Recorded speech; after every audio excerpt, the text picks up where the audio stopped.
specific, you know, it isn't unavailable to a specific class of the citizenry. It's literally not available in your country. And that's we don't have that. We haven't had that problem. We don't have that yet. They're trying, but we don't have that yet. So it's hard to, it's awfully hard for me to wrap my head around that idea. I think that there's probably a lot I don't know about Australia. So, do you guys have an opinion on the fact that we don't get this sort of stuff, or? I think it's unfortunate. I want to play it. Well, yeah, I mean, generally speaking, we don't think that the answer to bad art or what is considered socially unacceptable art is less art. Yeah. We feel like the solution to almost any problem, and maybe this is just our artiness, we feel like the solution to almost any problem is more art. If you feel like there's a piece of art or a work that doesn't communicate your values, the onus is on you to create that work. And getting rid of that work doesn't create a situation where people don't want to pull out spines. I think we've been pulling out spines for a long time, or at any rate imagining we were doing it. And I don't think that's the solution. I don't think that actually solves the problem of offensive media. I really hope that back home they hear you. Thanks a lot. Yeah, thank you.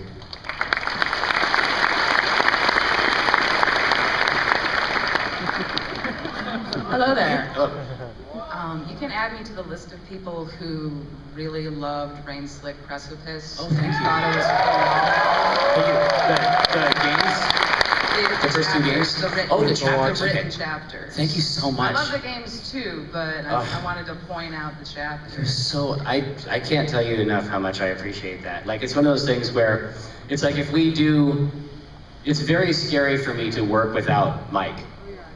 Like, if it wasn't for Mike, I wouldn't have the impetus to create most of the work that I do. And part of it is that we have a good working relationship, and part of it is that if something is bad, I can blame it on him.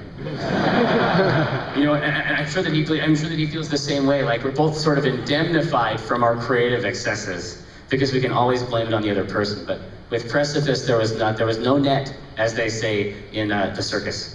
It was pure terror every time I wrote a sentence. So I really appreciate that. It was worth it. I have two questions.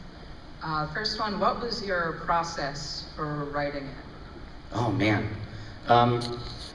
in my mind, I was trying to create the perfect admixture of Mark Twain and H.P. Lovecraft. So I wanted something that had an element of horror, of an overarching horror, and of a fundamentally unjust universe. But I wanted there to be a sense of humor about that structure. I wanted it to be inherently ridiculous so that you could still laugh at it, even though the themes were pretty dark. So I wanted to sort of walk that line in the middle there somewhere. Oh, you succeeded. Thank you.